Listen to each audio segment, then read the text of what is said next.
It's Matt Novak. I'm the Applications Development Manager with Bruker Nano Surfaces Division, their stylus and optical metrology business unit in Tucson, Arizona. And I appreciate you taking the time to spend with us for a webinar on time to data, fast, accurate surface metrology with 3D microscopes. Now, I'll just briefly explain. This is really the first thing that I think of when I see this slide is, well, I can give you data very quickly, but will it be any good? So this presentation will be focused on, at a high level, what are some things that we can do with the instruments that we offer from Bruker to help people get fast and accurate data. So before I go into the details of the presentation, just a few logistics things. I think everyone is on listen only right now, and if you have questions, there's a question dialog box. So as I go through the material and I'm explaining things, I have sometimes a tendency to go off on tangents. If you have a question that comes up about those things, just please put it into the question box and we'll take care of the questions at the end of the discussion. But I'll stay focused on, at this high level, how we're going to get fast and accurate data from these 3D microscopic instruments. The second logistic thing is, if you would, when the web presentation is over, please fill out the exit survey. I think it's 5 questions, and it might take you just a handful of seconds to do it. I'd really appreciate it because we're constantly working to improve the materials we present. So with that, I'll go ahead and get started.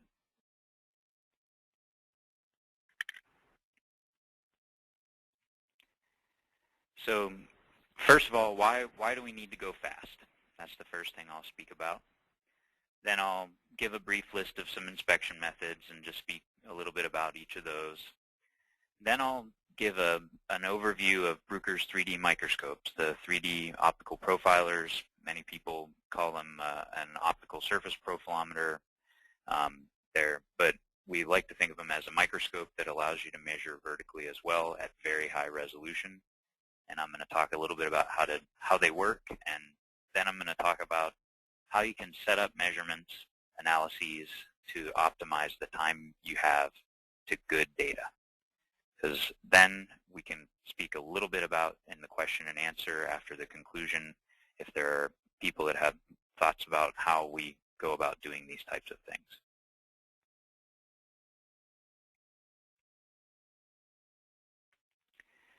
So particularly for anyone doing process monitoring or quality assurance, quality control, if you can, your small portion of your budget that's spent on metrology, if you can do the metrology very quickly, this is going to save you time and money.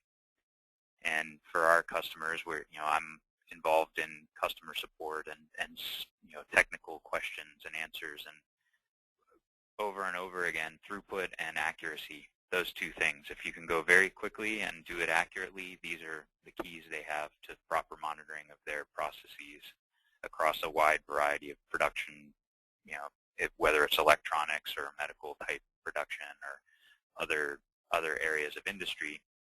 People also care about GR&R capability, and just briefly about that, I'll speak to that. I mean, the R&R are repeatability and reproducibility. And how well does the tool do, the gauge, the tool, when it is used by a span of operators across a span of parts that represent your production process. So if you can do these things quickly and you can make the measurements accurately, you can identify poor quality material, you can identify the functioning material, things that are in control in the process or not. And the Bruker 3D microscopes are a great choice for this type of inline monitoring. We have tabletop versions. We also have floor standing versions with varying levels of automation capability and analysis capability. But the key takeaway is that if you can go quickly and accurately, you can save time and money. So I was curious. I just thought I'd put this example here. I don't know this company. This is the Heinz Group. It's a private company. They do metal stamping. This is, why do you need to go fast?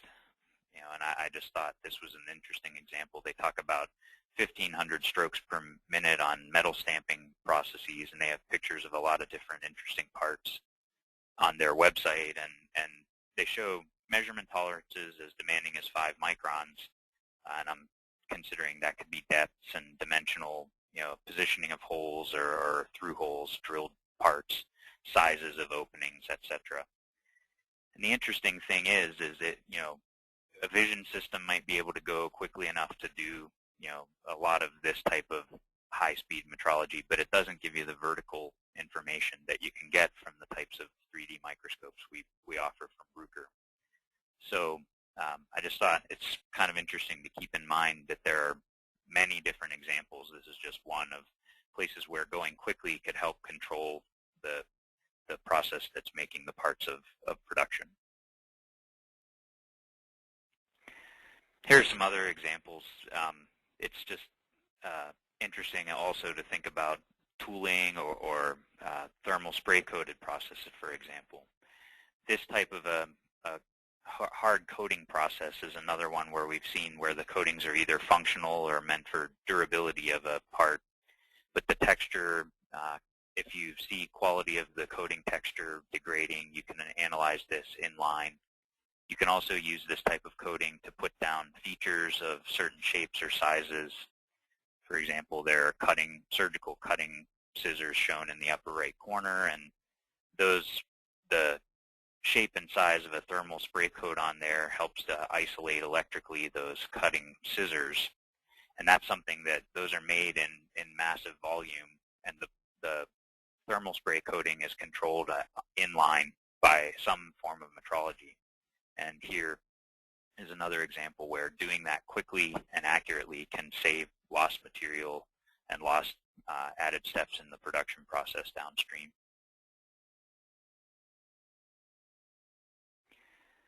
So there are a lot of different ways people look at whatever their production process is providing for an economic buyer out in the market.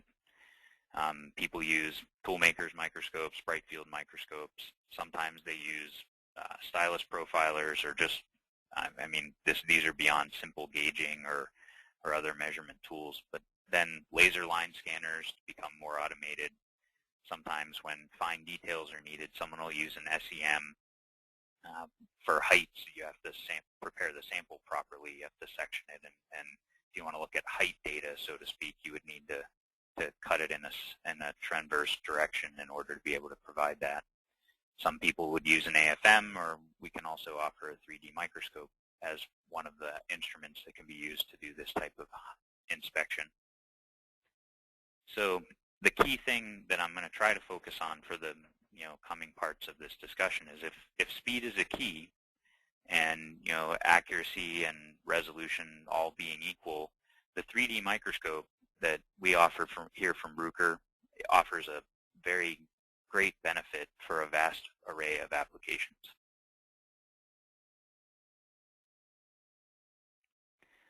So before I go too far into the details about how to go fast, I'll just spend a moment on this slide explaining what a 3D optical microscope based on white light interferometry does and how it works. So what you see here is a picture of it's basically a sketch of the innards of a 3D microscope with continuous calibration. And on the left-hand side, you see a picture of illumination. That, in our case, we use high brightness LEDs. Then you have some optics that will take that light into a measurement path. You pass through over, in the middle of the picture, there's a beam splitter. And that beam splitter sends the light down through a microscope objective, which is in black at the bottom of the picture. And that microscope objective will focus the light onto a sample. And that could be your part of interest. Now, there are really actually a couple of key beam splitters here. The first one is the one that splits the light from the source down towards the sample.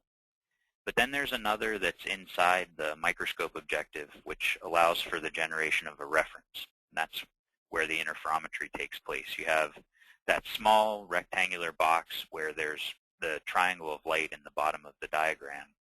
That is actually representative of a reference surface, and the light that reflects from that is interfered with the light that reflects from the sample. And by looking at the phasing of those two beams of light that go back up through the measurement train and through that beam splitter towards the mirror up, there's a lens at the top that focuses the light onto the detector. You have two signals, the reference and the sample signal. You look at the phasing of that light, and you can build up a map of heights based on that information. The continuous calibration aspect, if you take a moment there, is there's a laser in the system that allows us to track by looking at the reflected beam from, if you notice the mirror on the scanner, there's a green arrow that points to that part of the microscope objective assembly. The laser reflects from that, and there's another reference mirror that also reflects that laser light, and we monitor on the reference signal detector in the green box to the right the phasing of that light so that we can tell how far we've scanned the mirror and where its position is in space at all times. And this is a neat feature in some of our products where we allow for the user to obviate the need to do external calibration. This is a continuous internal self-calibration. So the key to take away here is this type of a system allows very fast and accurate data acquisition with fractions of a nanometer vertical resolution.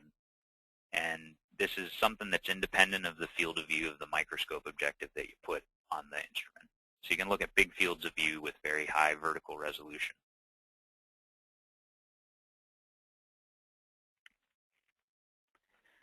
So now that we've talked a little bit about some places where speed and why you would want to go quickly and in process monitoring or QA/QC, and I've also outlined a little bit about the 3D microscope and how it works.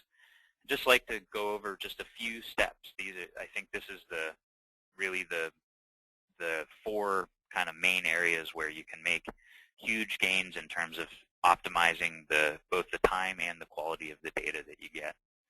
And before I go too far, I mean, this is really the key, is we don't want to just optimize the time to numbers out of a tool. You want them to be good representative data. You want the data to really be an accurate representation of the surface that you care about. So whether you care about texture or height, details about dimensioning or these types of things, you can always just try to go very quickly and carelessly, and you may not get good quality data. So I'm going to explain a little bit about how you would go through and properly, spend time to get good quality data. And that can be achieved through sample mounting and preparation. Now, luckily for the 3D microscope, there's really no sample preparation. It has more to do with how you set up your sample mount.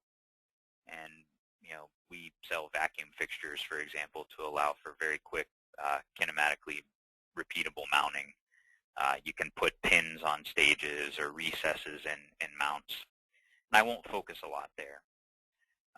But there's hardware setup, meaning the hardware setup of the tool, the measurement options that you choose, and the speeds of the measurement. The data capture, that's the portion of actually physically making the scan and taking data, numbers that represent the texture of the surface, and then there's analysis. And really, because the first section there, that sample mounting, is going to be pretty application dependent, and each user or person that has a different type of samples, especially if you're measuring the same sample over and over, that's going to be pretty dependent on that. I'm going to spend my time mostly on these last few items. What are things that you can do with the hardware and the measurement options, the data capture portion of the step, and then analysis I'll briefly talk about. And then I'll give an example of you making use of the things I discuss. So first, some hardware considerations. I mean, in terms of your application, if you have a 3D microscope, or if you're thinking about getting something like this for inspection needs you have, the key to remember is that you basically want to, if you want to go quickly and get as much data as possible, many people are used to vision systems that are very fast and can go over, a very large area very quickly, and you get very good lateral resolution, but you don't get any height information. Well, we added a third dimension.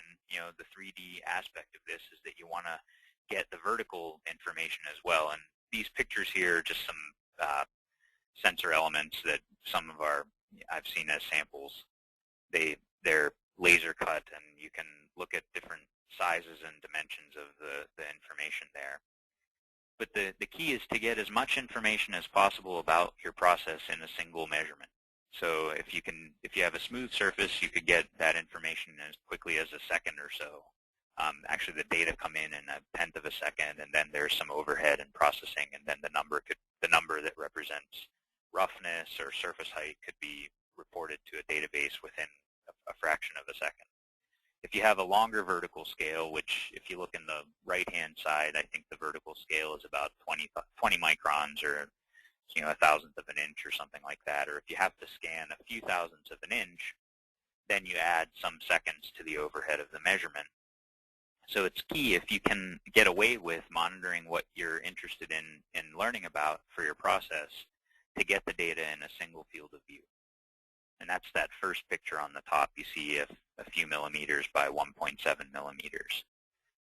Just below that, you can see it's a 2.3 millimeters by 3.4. So you have a couple of fields of view that you can, or more, that are put together.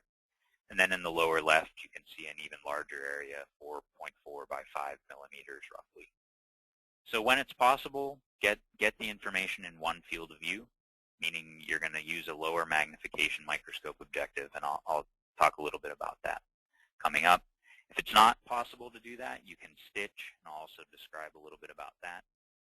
And then scanning at a speed as high as possible. And here's where some people may get tripped up. If you go, we offer on our tools some different scan speeds. So the key there is, if you're going to go fast with the scan speed, you have to balance the illumination correctly and then track the quality of data.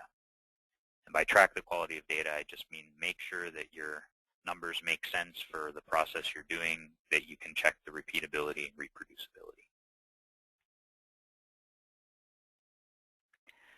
So a little bit more about this. If you're going to get this single large field of view, you use a lower magnification. That means the image of the part is going to take up it's a larger area imaged onto the CCD. So you'll have less pixels per unit area or unit length on the sample, but you'll get a bigger area of inspection for your need. And you can trade it for your application. If you need higher lateral resolution and you have to go to a very high magnification objective, you can do that and then stitch bigger area if you have to have that very high lateral resolution. We offer up to 115x objective, and for some samples, smooth samples, you can get down in the 150 to 200 nanometer lateral resolution range with Acuity XR as another product offering we have. So you can go up to that end of the spectrum in terms of magnification, versus this picture here is, I think, with a 5x or a 2.5x magnification, showing this 2.3 by 1.7 millimeter field of view. So the scan speeds, that's the vertical scanning that is used to actually build up the height information that we're talking about getting from the 3D microscope. We have 1x scan speed, which is on the order of a handful of microns per second, all the way up to 23x, which is, I think, roughly 100 microns per second for the scanner. And we can choose a combination of the highest magnification we need, but no higher, and then the highest speed we can tolerate and still get the type of repeatability and the reproducibility in the data that you need for your application. And so these are some considerations from a hardware standpoint of how to set up the measurements on the instrument. These are all very easily accomplished just with simple software settings. Here's just another example. Here someone cared about heights of printed ink in an e-tablet device. And we just look at one field of view that quickly builds up an image from a panel to the very top layer of this printed ink. And you can tell, depending on the height resolution you require, you can scan very quickly, maybe at the 100 microns per second scan speed and single fields of view to get data. If this were a 50 micron tall stack, then the scan is only taking a part of a second. And so this is the key. If you needed a bigger area, you might need a larger field of view, or you might need to do stitching and take time. But the key takeaway is just use the largest field of view with the lateral resolution that you can tolerate to get the data in as quick a time as possible. When you can't do that, we have some unique hardware capabilities on our tools, which, for example, this is one of my favorite. It's a spiral type stitching. So you can set up a stitching of an area of interest, a circular area of interest, for example, and gain the optimal traversal of that circle. So on the right-hand side of this picture, you see a simple measurement setup dialog box. And there are 3 tabs. There's a measurement parameters, some advanced options about where you would set up whether you'd average data or auto-save the data. And then there's this stitching tab. And you can type in a diameter. You can set the type of stitch. In this case, I've chosen circular.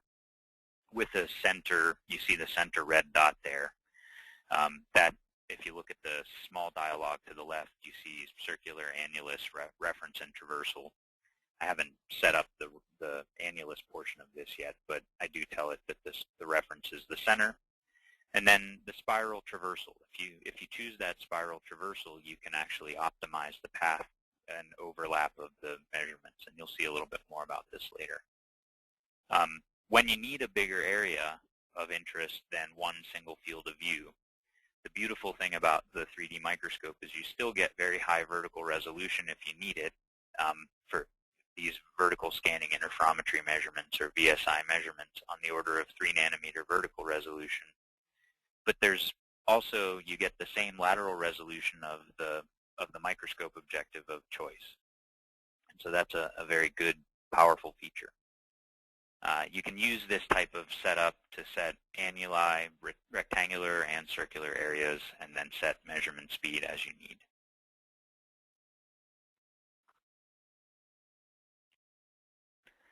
Another hardware capability that the Bruker instruments offer is a feature called AutoScan. And this is really, literally, it's a lifesaver in terms of time. If you don't know a sample's topography very well, if you know part of it, or you have general idea about it, and you're trying to understand how it's going to vary, as say, for example, if you have a metal cutting operation, and you look at the shape of the metal and it has some waviness to it that might be on the order of a handful of thousandths of inches, 3 to 5 to 7 thousandths of inches. Having 7 thousandths of scan length versus having only 1 or 2 thousandths of scan length, if you need to get the data only over that range, saves a lot of time in inspection. So AutoScan is a tool that can help you do that. It shortens unknown measurement times, and the way it does that is it automatically ends this vertical scan at one particular prescribed point in the data collection. What I mean by that is it looks at the modulation of the pixels on the camera as the data are being built up. The scanner is moving in Z towards your sample. Each pixel is being, it represents a certain portion of your sample in space on the CCD. And as the signal there modulates, the software keeps track. AutoScan helps the software keep track of when a certain percentage of those pixels throughout the image have been modulated. And what that does is it allows for an automatic ending of the measurement. You can see over here in the green box, I've said, okay, once half or 55% of the pixels in the image are modulated, please only scan 15 more microns. And this can save a lot of time. It can save half or more of the measurement time. To kind of give an example of this, I did just a simulated scan of a metal surface. And here the features on the metal surface are, I think the topography is maybe 10 microns tall. And you can see in the upper right, there's just an image of this brushed metal, and there's some sort of frictional mark or wear mark on there. And so you scan the metal surface, and if you had an unknown knowledge of a larger scan area where you were going to make a large area measurement, you might set up 100 micron scan length in order to be able to accommodate the varying waviness or overall local form of the surface. And this type of a scan could take about 25 seconds at that 1x speed.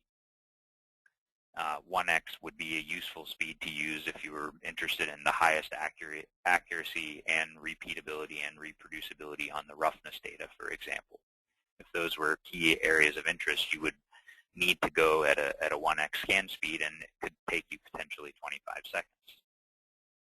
But with auto scan turned on, if the topography are within the first 10 or 15 microns of the scan automatically ends, and the data are reported after only just a few seconds, 3 seconds at 1x scan speed. And this is what auto scan enables. Is in this case, it was an 8 times improvement in the data collection time.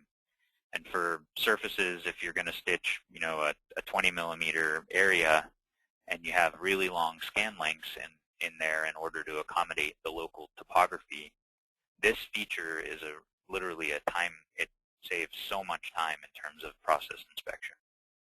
So it's a key thing to keep in mind when you're trying to optimize time. And I guess I'm saying again, here's just an example. Like, yeah, the topography here is just 5 microns on the vertical scale. There's, the mean. This is mean. The data are to the mean, and then there's 1.5 microns at the top, and low is 3.5 microns there. So there's some deep valleys there. But a scan of 100 microns, you're saving 90 microns or so off of that scan because you've used auto scan.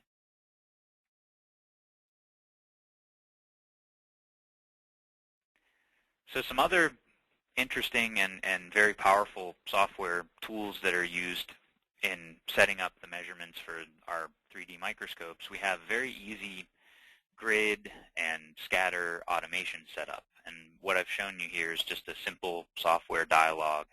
It's the user interface for setting up an automation recipe. And what you see are some cells. They're in the middle square there. You see a 4x4 grid.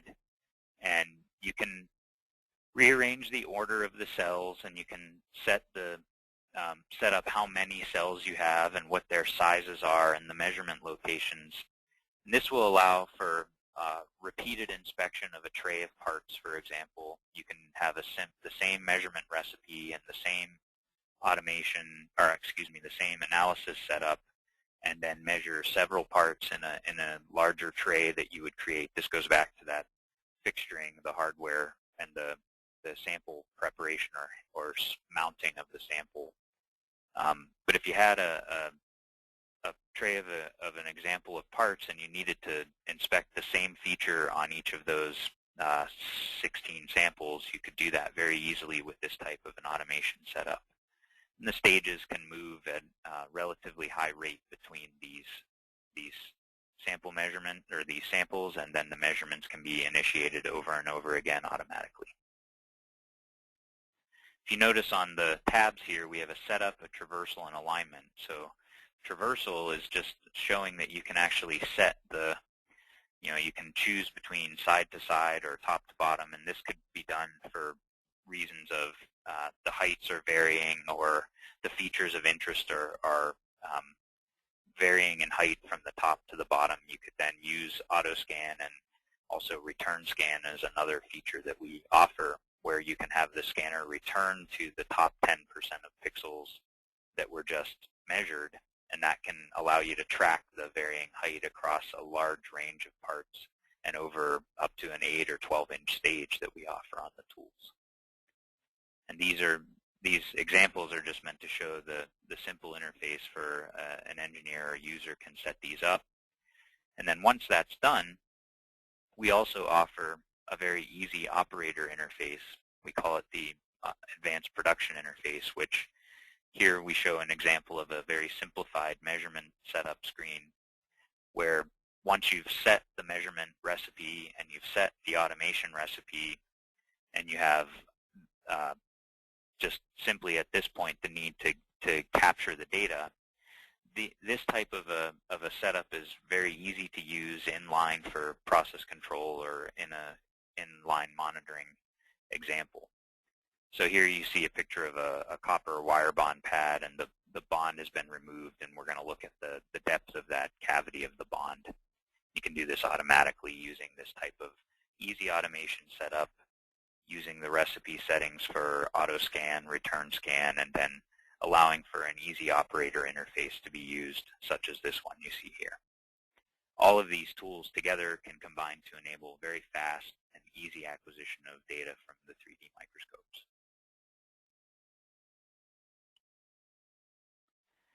So once you have the data captured, I wanted to spend just a brief moment. Then there's analysis that needs to be done, and this is where I really think the Vision 64 software that we offer from Bruker is a very powerful tool, because it's basically a culmination of over 20 years of analyses and developed different computational expertise throughout various application spaces in industry and research. So we've automated many different dozens and dozens of parameters. You can make a measurement like this one you see here, and for example, you're interested in the peak heights, or you might be interested in the surface texture direction. You could be interested in the depth of those valleys, that's the one I've shown here is RV% for these valleys. So the software can automatically then find these areas of interest, and this one happens to be periodic, but they don't have to be periodic. It can find these types of sections in the data regardless of the orientation. But I thought this was a clean example to show what's being done. It finds these 5 regions in the field of view, and then it computes the RV%. You can see those are all just a handful of millimeters down, or microns down, 0. So it's maybe 30 nanometers deep or 40 nanometers deep, or these pits. And these are the types of things, just among many others, that can be logged automatically once data have been captured by the instrument. And this means for sure that you have very accurate, repeatable statistical representation of the information you're getting from the tool in as quick a time as possible. It's certainly faster than having to manually go and identify areas on the part.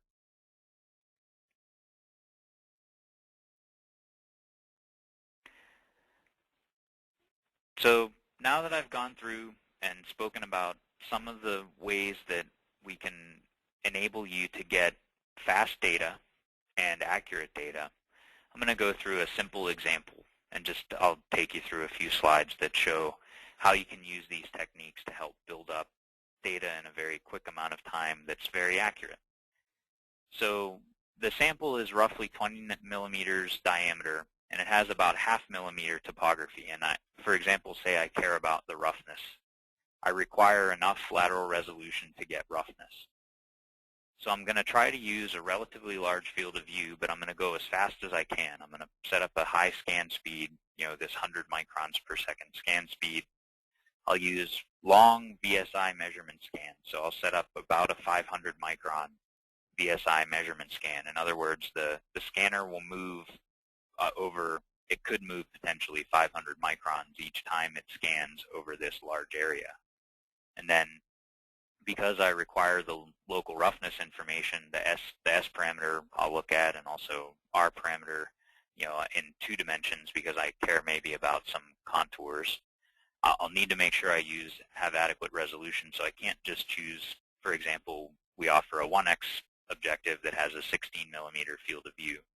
But if I want roughness information, I want to go ahead and get a little bit better lateral resolution in order to do that. So then I'm going to go ahead and stitch several single fields of view together over this diameter mentioned. So this first image is basically a screen capture showing what I've done is I've set up the spiral stitching that I mentioned earlier, and I have 250 micron back scan and a 300 micron scan for the data. And this is showing, you see the progress on the right-hand side. It's on measurement number 13 of 142. And this is literally an image of what the microscope sees while it's making an image of a sample. And it's automatically scanning in Z and then traversing the stage of the instrument in order to generate this spiral pattern. The blue box on the right represents the position in the measurement sequence of measurements that you're currently on. The progress over here, overall progress, is saying it's a few minutes into this measurement, but that scan bar is also showing the position in the scan that you're located. And what I tried to show, you can see if you look closely, there's some saturation here in the image. This is actually another advantage that we have in terms of the offerings we make for our microscope instruments. We can tolerate if parts of a sample are very shiny and bright, we can have some saturation from those parts of the sample in order to get enough light onto rough parts of the sample. So this is another thing that you can try to take advantage of when you're setting up measurements with this type of an instrument available from Bruker. So this next step is just showing, okay, now we're towards the end, this 140 out of 142 measurements. Each one of these measurements is a few seconds, so they're maybe 5 to 6 seconds, and then there's some computation time. So this overall measurement may not sound like it's very fast, but to get at the type of roughness information in a 3D sense, it's actually quite quick to do these measurements. And what do we get when we're done? So what I did was I stitched together the image of this Japanese 50 yen coin, and I wanted to compare, okay, how does it look? Say I wanted to, if I were interested in the local roughness on the flowers or some of the pits and crevices that you can see in the surface. And this could be any machined part. I used this part because it's something that everybody can get a feel for the size of it. It's about the size of a US dime. And it's here 20 by 20 millimeters, maybe a little bigger than the dime. So I took a photo of it and tried to orient these in the same way so that you could see that the 3D microscope picks up indeed, if you look at the upper right-hand flower, the flower on the left, for example, there's a deep dent on the petal that's at around maybe 2 o'clock there. And there are some other pits and scratches that you can see on the different leaves. And these scans were taken over, the petal, the flower itself, I think, is maybe one of the tallest features on this coin, around 300 or 400 microns. And so these were taken at relatively high speed, just smaller areas could be focused on in a single field of view. And that level of detail was really readily and easily obtained. I did this at a smaller field of view to keep, higher roughness and roughness information. If you go to a bigger field of view, then by default, you're going to need to have filter cutoffs that would lower the resolution on the surface. So this next picture is showing a detail, one of those flowers, and I'm doing this because now you can see a somewhat smaller 6 by 4.5 millimeter area. For example, so in the vertical scale here is 230 microns. If you're interested in roughness on a machine part, for example, or different waviness information, this type of a measurement that I've just shown would enable you to get that. You can get the S parameter measurement information. If you look here on this next slide, you have a list of parameters in the center, which are all 3D aerial parameters that are compliant with ISO 25178. And they're just computed automatically by looking at this data. And this 2D profile that I have on the right-hand side, these are all showing for between the two cursors, red, the R reference and M measure on that right upper 2D X profile. You can see in between those two, you have an RA, RT, and RZ, as well as waviness. And you can get pictures of the unfiltered data or the primary profile data, and then roughness and waviness are computed automatically. And the left-hand side, just so that it's clear, you can actually see the red and the green triangles on the horizontal cut through there. That red and green triangles show you where on the contour you're looking. So you're looking down at the gap between the flowers. On the left is your reference, and then I have the measurement on that petal that's there near 6 o'clock on there. And you can see the gaps there very well. And I used this example to illustrate that you could very quickly get very highly accurate roughness, waviness, texture direction, skewness, kurtosis type information from these instruments in a rapid way, depending on the area of interest for this is a fairly general sample or a generic sample, but if you have specific known geometry and specific points of inspection, you can take advantage of the types of things that I've described to quickly and easily get very highly accurate data.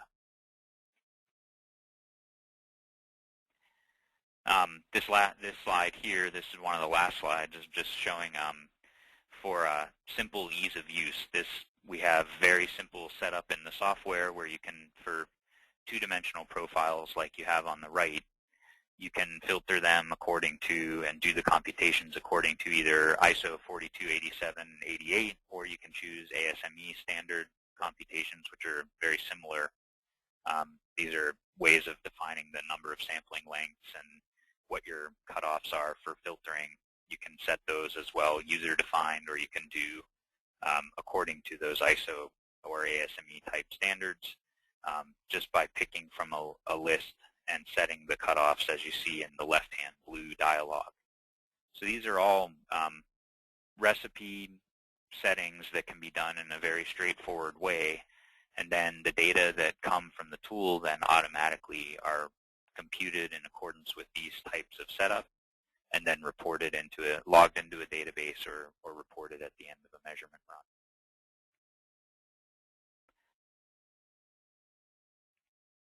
So to sum up, speed, that is time to good data, can certainly save you money, time, and materials in many different production processes, QA, QC type operations. I've talked about Bruker 3D optical microscopes and some of the things that they are equipped with in terms of state-of-the-art hardware and software, which can enable operators to efficiently get data both through the data capture phase and then providing through analyses the heights, texture, and roughness of surfaces of interest. I've tried to show that our analysis software and the easy operator interface we have make reporting of this data of interest a very straightforward and easy process. And it truly is a simple thing. Once recipes are defined and the metrology is set, these types of measurements can be done literally just at the push of a button, and then the data are logged into a database and sent off to some sort of a SPC monitoring or software offline analysis can be done literally at the press of a button. And I guess the last key thing that I'd like to stress is optimizing speed is going to be a trade. I would suggest that you go as fast as you can for the good quality data in terms of your application, but don't try to go faster because you'll sacrifice accuracy, reproducibility, and repeatability. And in the end, you ultimately may not be able to trust the numbers you get. So the key here is that Bruker's instruments are very high accuracy, high speed 3D measurement instruments that will enable you to make the most of data acquisition in the fastest possible time. And with that, I think I can open it up to questions. Here's I'll put this last sheet up here. This is my contact information, and I think it's a good time to stop and allow for questions. Okay, thank you, Matt. Thank you for that presentation. Folks, if you have questions, you are welcome to type them in and submit them into the questions box, and we'll queue them up and see if we can get to all of them. Matt, we do have a couple of questions submitted. The first question, how should I determine the best magnification or quality of data when I'm trying to increase speed?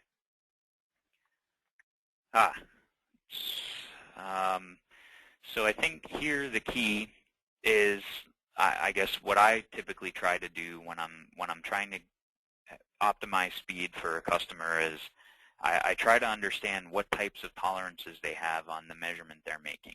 You know, what is the required accuracy they have ultimately, and then I look at increasing, going to the largest field of view possible and still get the lateral resolution needed. For example, if you're going to look at a patterned sapphire substrate, you need very high magnification, and you need, because the features are only on the order of a few microns apart or less. The pitches could be 1, 2, or 3 microns, and the heights could only be a few microns. So there you need very high magnification, and you have to have very accurate measurements. So you can't sacrifice the lateral resolution. So then you try to optimize the speed of the measurement through the vertical scan speed and checking. What I would suggest doing is checking the repeatability you get as you increase scan speed. So if your application is metalwork or dimension of a step, and you want to repeatably and reproducibly measure lots of steps that you make, you should first check as you optimize the measurement speed, how does it influence the repeatability of the measurement, and I think that's ultimately going to put a limit on how quickly you can go. So those are some things to think about when you're trying to optimize speed versus the field of view or magnification that you choose. Choose the magnification you need to get the lateral resolution required, and no higher magnification because you won't get the data as quickly. Okay. Somewhat along those lines, when you're talking about repeatability and reproducibility, we have another question that's come in that asks, would you speak to gauge R&R requirements for production use and your experiences with the instruments that Bruker offers? So the instruments here evolved out of hard work in meeting very stringent gauge requirements for the data storage industry. And so we have a lot of experience in measuring exacting part-to-tolerance ratios and spending time taking that experience and spreading it into other industrial applications has taken place over the course of the last 30-odd years from this group in Tucson. And under Bruker, we are making a concerted effort to further address the needs of industry in terms of GR&R requirements, whether it be for roughness information, height and texture information, or dimensional requirements, as well as things as broad a field as lead angle, where you're looking at dynamic sealing surfaces. These are all applications that we are building capable gauge metrology. We'd like to say we not only can we image it, we can measure it, and we measure it accurately. So that's the experience we have here, and it's important as you try to go fast with your metrology, you continuously check how the speed that you're trying to gain from the metrology influences the repeatability and reproducibility.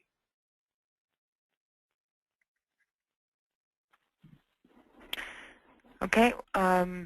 Another question, just an invitation again for folks who might have questions on the phone to type them into the questions window.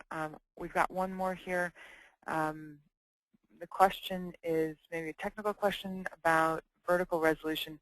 Do I lose my vertical resolution when I lower magnification objectives like you suggested? So in some techniques of microscopy, you could potentially suffer from that type of a resolution loss, but white light interferometry does not suffer from that type of a loss in vertical resolution.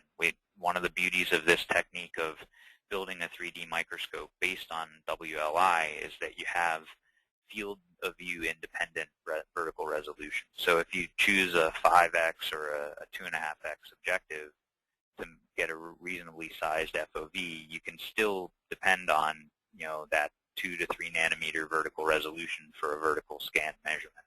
And that's because of the coherence nature of the measurement. You're looking at the coherent interference between the sample and the reference surface, and there's only a very strict case where that interference will take place and give the maximum in modulation that you see for the fringing that you get to build up the measurement.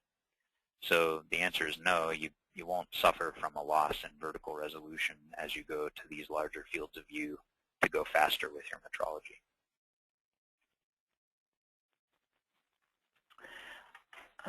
Okay, Matt, one more question. We have someone who joined the webinar a little late, curious about maximum lateral resolution. Sorry for joining late, but I'm curious about the maximum lateral resolution available. So depending on the type of sample, we have, so for For samples that are rough, if it were metal or this type of thing, we offer a 115x objective. And then by Sparrow criteria for diffraction limit, you can look at what the diffraction limited spatial sampling is, and it's a handful of few hundreds of nanometers, 400 nanometers in that range. But if you have a smooth sample, we actually were awarded this R&D 100 award for Acuity XR, which is a measurement method and technology that takes advantage of the very low noise measurements we already offer and the hardware, the stability of the hardware, and we can actually beat down to get lateral resolution on the order of 150 nanometers. And so depending on the sample, again, if it's a rough sample or if it has big, large step variations, you're going to be optically limited by the highest magnification objective we offer, which in our case is 115x objective. You can go to a 2x zoom, so you're at effectively a 230x magnification, but the spatial sampling on the lateral sampling on your sample is going to be on that order of 300 to 400 nanometers that you can resolve based on diffraction limit. If you have a smooth sample and you can take a chance at trying Acuity XR, which is an excellent way to look at very smooth samples. We've done some pretty stunning comparisons to AFM images from our partner organization in Bruker Nano Surfaces on graphene or these types of structures that have 100 to 200 nanometer features, and Acuity XR can allow us to replicate that type of lateral resolution. So for absolute limit, smooth surfaces around 150 nanometers. Otherwise, it's diffraction limit based on, say, Sparrow criteria and 115x objective. Terrific. Okay, I think that's it for the questions. I think we're ready to close. Excellent. I really appreciate everyone's time. Thank you for joining today. And again, feel free to contact me at my email as listed, matt.novak@bruker-nano.com. And if you would, please take the few seconds to tell us about the webinar, if it was worthwhile, what you thought of it. There's a short exit survey, and I would really appreciate your feedback. Thank you very much for your time.